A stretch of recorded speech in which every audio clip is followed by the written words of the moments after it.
शायद ही कोई यादव होगा जो किसी ब्राह्मण से कथा करवा रहा हो।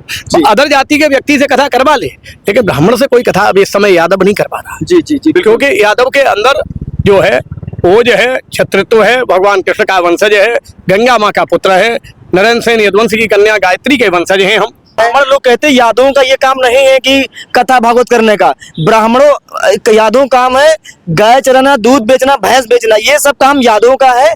ब्राह्मणों का काम है कथा भागवत करने का।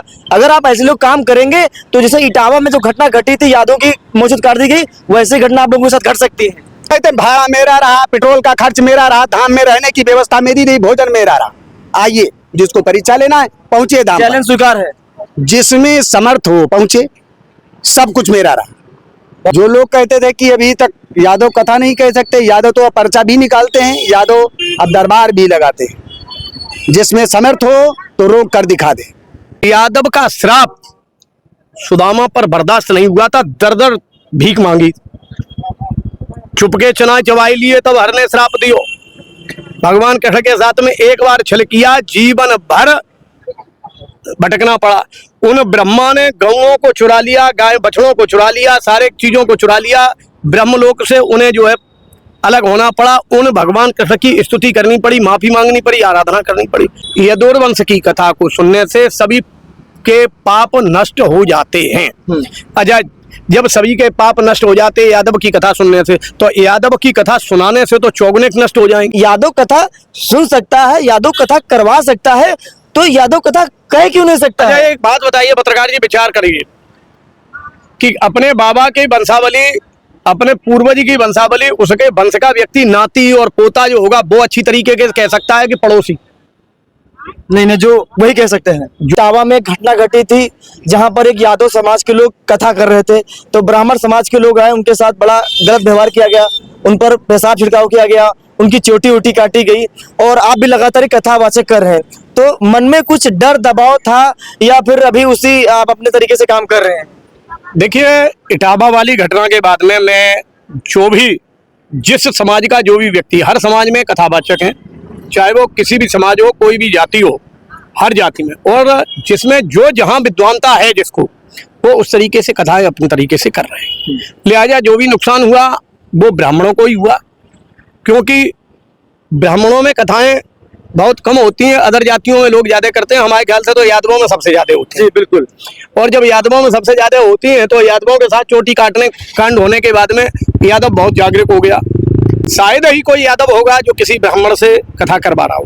तो अदर जाति के व्यक्ति से कथा करवा ले, लेकिन ब्राह्मण से कोई कथा अब इस समय यादव नहीं करवा रहा। जी जी जी, क्योंकि यादव के अंदर जो है ओज है, क्षत्रित्व है, भगवान कृष्ण का वंशज है, गंगा माँ का पुत्र है, नरेंद्र सेन यदुवंश की कन्या गायत्री के वंशज हैं हम।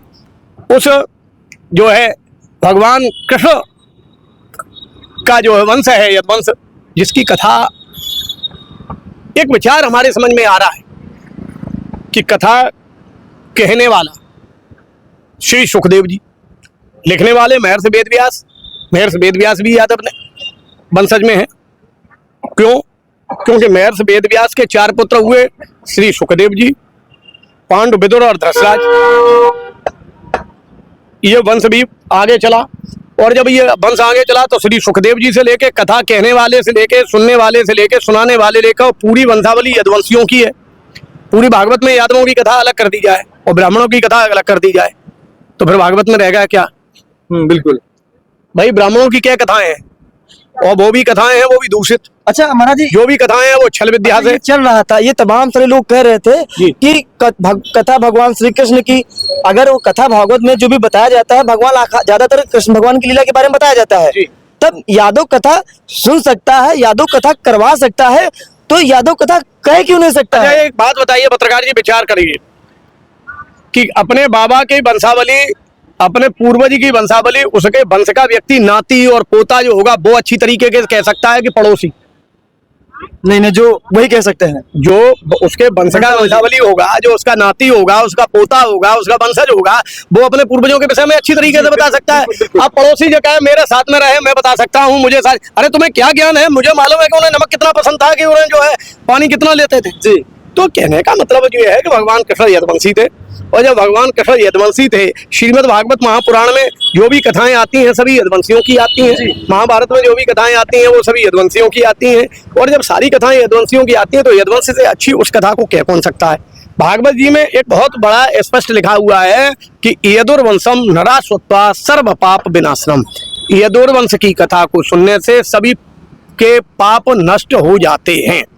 अच्छा, जब सभी के पाप नष्ट हो जाते हैं यादव की कथा सुनने से, तो यादव की कथा सुनाने से तो चौगुने नष्ट हो जाएंगे। जी बिल्कुल। पहली बात। दूसरी बात, कल्पना एक बात विचार करिए, यादव का श्राप सुदामा पर बर्दाश्त नहीं हुआ था, दर दर भीख मांगी, चुपके चना चबाई लिए, तब हर ने श्राप दियो।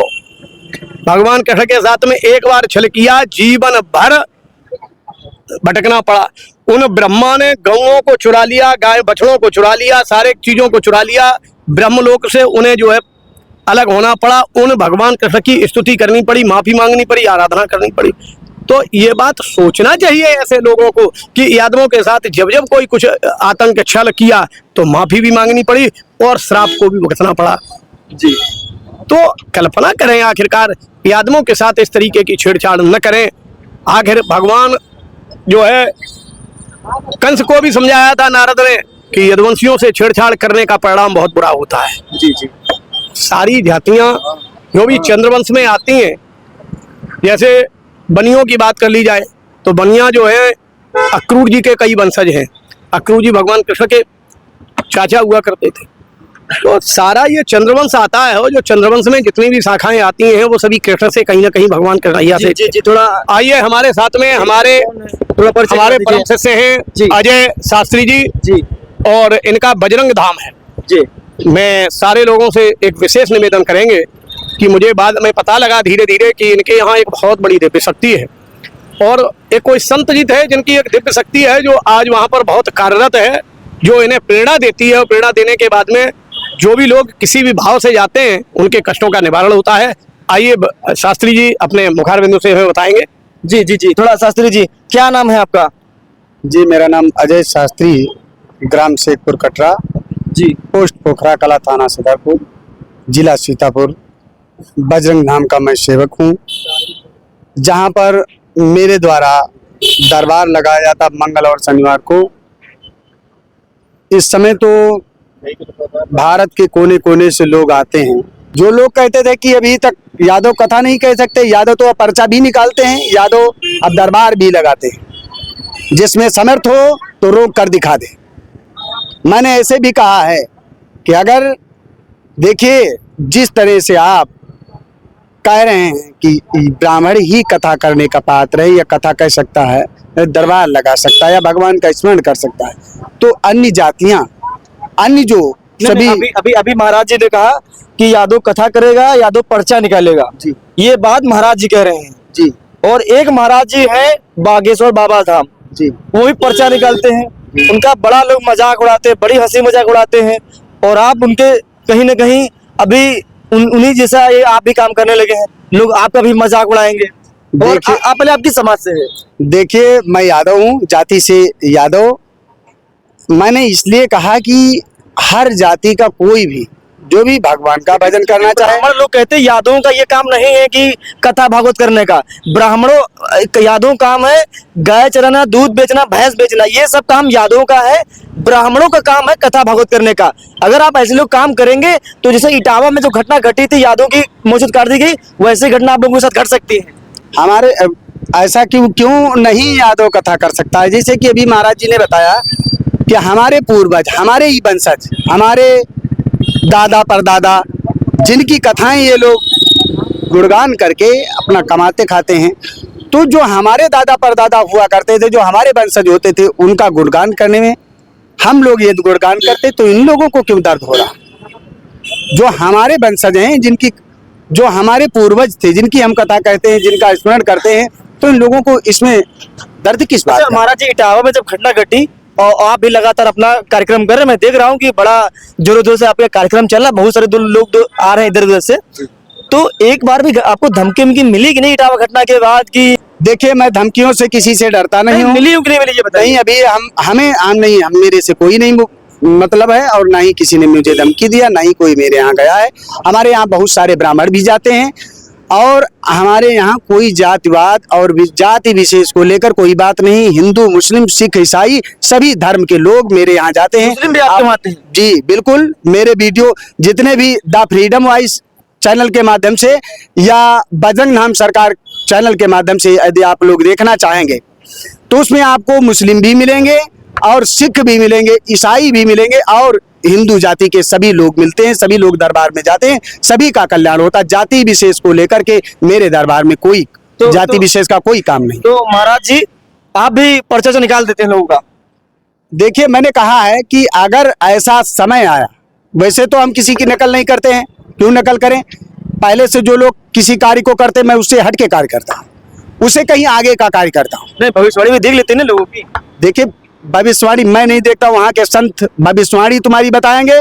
और जो लोग अभी तक इन लोगों में इतना समर्थ नहीं हुआ, देखिए जो लोग कहते हैं कि हम धमकी, तो धमकियों से मैं डरता नहीं हूँ।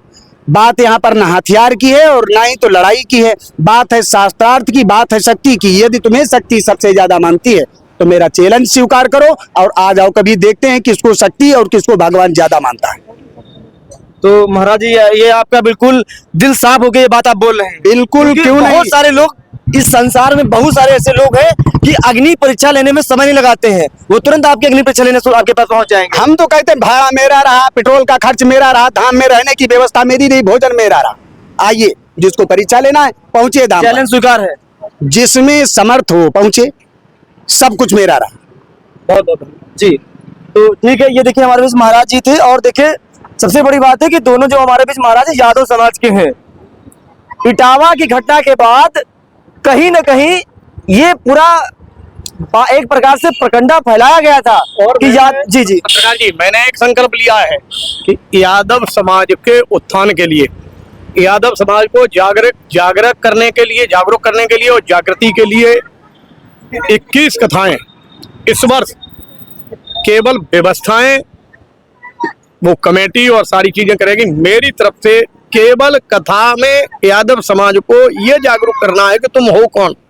आप अपनी पहचान खो चुके हो, आप अपने आप को भूल चुके हो, आप उस कृष्ण के वंशज हो। किसी सामर्थ्य नहीं थी कुरुक्षेत्र के भरे मैदान में जिसने गीता के सार को, गीता के ज्ञान को अपने आप को जो है समर्पित कर दिया। इतना सामर्थ्यवान आज तक कोई अवतार नहीं हुआ। तो आप अपने आप को जागिए, पहचानिए, और अपने वंशावली को, अपने बारे में जो है आप वो हम जागरूक करने के लिए 21 कथाओं का मैंने संकल्प लिया है, जो निःशुल्क रहेंगी हमारी तरफ से। बिल्कुल जी, ठीक है, बहुत बहुत शुक्रिया। और ये हमारे बीच दो महाराज जी थे और दोनों ही यादव समाज के थे। हमारी इनसे लगातार चर्चा हो रही थी। इटावा घटना के बाद एक लगा था कि ब्राह्मण समाज के लोग ने ये बात कही थी कि यादव समाज कथावाचक नहीं कर सकता है, लेकिन उसके बाद भी दो यादव समाज के लोग डंके की चोट पर आज भी अपने भगवान यदुकुल के भगवान श्री कृष्ण की कथा को लगातार कर रहे हैं। और महाराज जी कह रहे हैं 21 कथा के कार्यक्रम होंगे, बिल्कुल निःशुल्क किया जाएगा। यानी यादव समाज के उत्थान को आगे बढ़ाने के लिए, उनके अंदर जो डर है उसको खत्म करने के लिए महाराज जी ने संकल्प लिया है, और ये संकल्प ये पूरा कर निभाएंगे। खबर अच्छी लगी तो कमेंट बॉक्स में जरूर बताएं। मिलते हैं नए वीडियो में, तब तक के लिए नमस्कार।